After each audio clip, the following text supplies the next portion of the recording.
Schools have cut back on those classes and private lessons are pricey. But in Pleasant City, one community center has found a way. They couldn't get to everyone, but fortunately, those who didn't get in on this day won't have to do without. And it's not going to be easy for residents. This is the new normal, and they've just got to get used to it. Yoga is believed to have a calming effect on adults who practice it, and it apparently works on babies, too. They came from all over the state and across the country. Thank you, all of you, for being here with us. Welcome to our march. Hundreds of protesters, led by a nonprofit human rights organization called Coalition of Immokalee Workers, on a 10-day tour of several cities, ending right here in South Florida. We came from the University of Notre Dame to support immigrant farm workers. Their primary mission, to get fast food giant Wendy's to sign the so-called Fair Food Program, aimed at stopping abuse of farm workers like unpaid overtime and dangerous conditions in the fields. They're also asking for an extra penny a pound for produce to be paid directly to farm workers like these. We're here to get Wendy's to pay a penny more for the people who are working in the fields. McDonald's, Burger King, Taco Bell, and Subway have already signed on, but not Wendy's. Wendy's would rather pay Mexican farmers to grow their tomatoes in worse labor conditions than to pay local farmers and workers a fair wage. So after rallying in West Palm Beach, the group headed out, led by 87-year-old wheelchair-bound Ethel Kennedy, Robert F. Kennedy's widow. We can hear it for Mrs. Ethel Kennedy. Yay! They walked past the convention center, Boycott Wendy's! Through downtown West Palm Beach and across the Flagler Bridge, Boycott Wendy's! winding up on ultra-upscale Palm Beach Island, where Wendy's board chairman, billionaire Nelson Peltz has a home, and where protesters were met by some local supporters. Wendy's, escucha! A good deal of curiosity, incredulous stares, and occasional hostility. This is really sad. Come on. Really sad. And so it went down County Road to swanky Worth Avenue, past exclusive shops and galleries, to a closing rally in a park along the Intracoastal. Organizers say they'd originally been denied a permit and had to sue the town of Palm Beach for permission to march here. It's not yet clear if they'll get the results they were hoping for. This is Sheryl Kahn reporting for WPB TV. Bingo night at Roosters, and just about every table and bar stool is taken. You ready to play bingo? Bingo! This is one of the few gay bars in West Palm Beach, and one of the first places many gay tourists head to when they hit town. Oh, 65. And while gay-friendly businesses like Roosters do help attract travelers to the area, there's a campaign underway to make West Palm Beach even more appealing.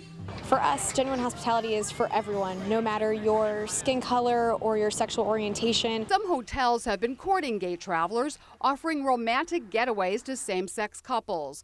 Rick Rose, who's gay himself, is co-owner of Grandview Gardens Bed and Breakfast. All the rooms have outside private entrances. Rose says if you want repeat business from gay tourists, you've got to be on your toes. They're choosier, they're pickier, they have an eye for aesthetics. And they try to go where they know they'll be treated well. I'm loving this breeze today. This is unbelievable.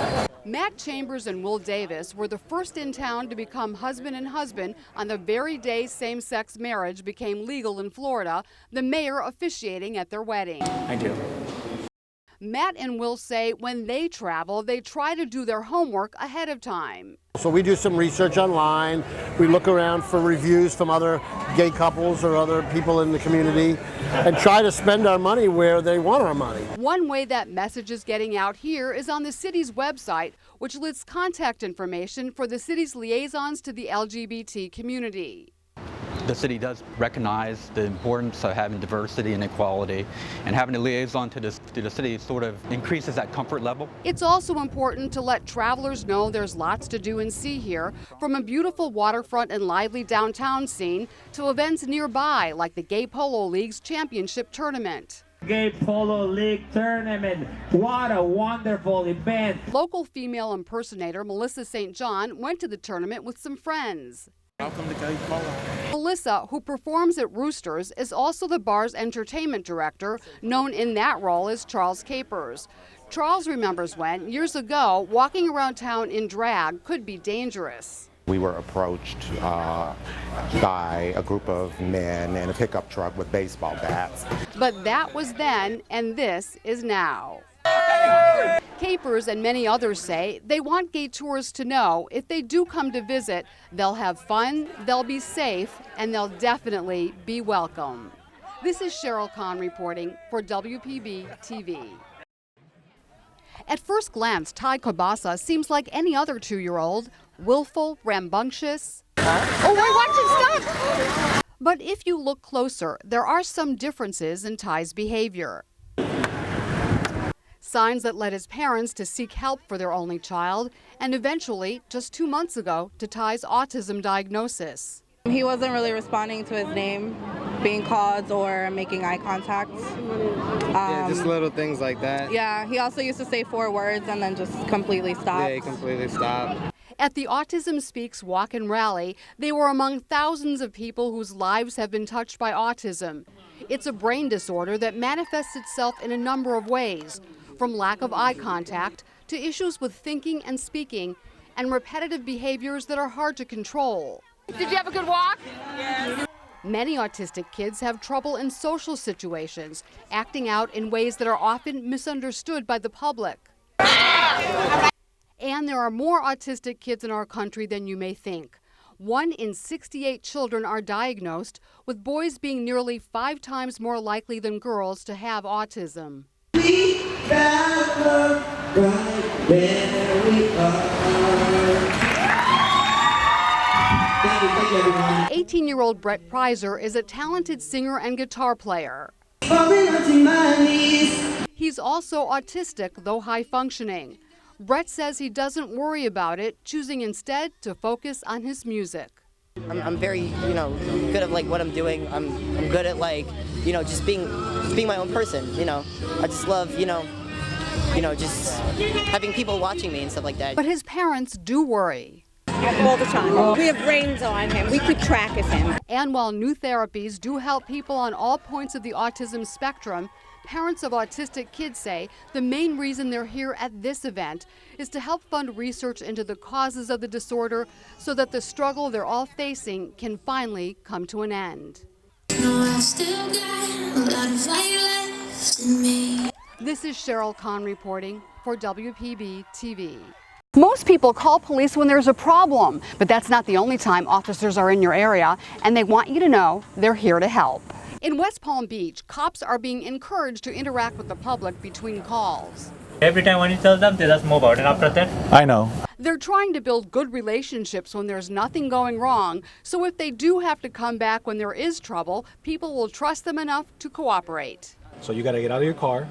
You got to see people, look at people in the eye, shake hands. How you doing? How's your day? Hansel, Freddy, Hansel y Arinen. ¿Son hermanos? No. Of course, some days there is very little time to spare for relationship building. Señor, ¿cómo está? Many of the calls they're sent on are the ones police dread. Domestic calls between relatives and friends where emotions run high. So what? We could all grow up living in a Section 8 house. And cops often find themselves in the middle. I had sent her to the store and I asked her why did she spend my other $5 and she got all hysterical. Your mom? Is it your mom or your sister or what? That's your mom? Yeah, that's my mom. And while the potential for making connections with people can be tricky, Do you have any warrants, sir? Okay. Just as the media's cameras tend to show up wherever there's even a hint of trouble, I'm just telling you, man, you can't be out here, dude. police are also faced with the knowledge that everywhere they go, everyone they see, and even those they don't see, could have at the absolute least a cell phone camera recording their every move. You cannot keep doing this. I'm not taking you to jail. I don't want to take you to jail. The city recently bought body cameras for officers. They're not being used yet, but when they are, they will represent still another set of eyes and ears on police while they're on the job. I have great supervisors that they have always said, whatever you do, do it as if you're with a family member and always as if somebody, the public, is watching you. It's a challenge they say they're up to as they work to keep their relationship with the people they serve cordial and the city calm. This is Sheryl Kahn reporting for TV18. Election day in the Florida presidential primaries and emotions are running high. Trump does not stir up. The people that stir up are the far left. Well, if Mr. Trump gets elected, I will be moving back to Australia. Some talk politics on street corners. Do I agree? With most of it, no. While others quietly cast their ballots, keeping their votes to themselves. Do you want to say who you voted for and why? No. Since Florida is a closed primary state, only registered Democrats and Republicans can vote for a presidential candidate. Voters who registered with no party affiliation were given ballots with just municipal races on them. I think they were voting for me. But regardless of who was on the ballot, getting out the vote was still a challenge. This trolley gave free rides to the polling place in the old Northwood neighborhood.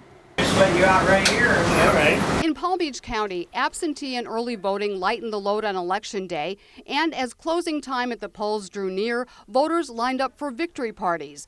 Donald Trump's at his private Mar-a-Lago club in Palm Beach, Hillary Clinton's at the Convention Center in West Palm Beach. Are you from Canada? Yes. A lot of people say if Trump wins, they're going to Canada. Well, we have some spare room, so if anybody wants to, just get in touch. With only a handful of protesters outside and no reports of major disruptions or violence, many voters say no matter who they voted for, they're just glad they did it here. This is Sheryl Kahn reporting for WPB TV.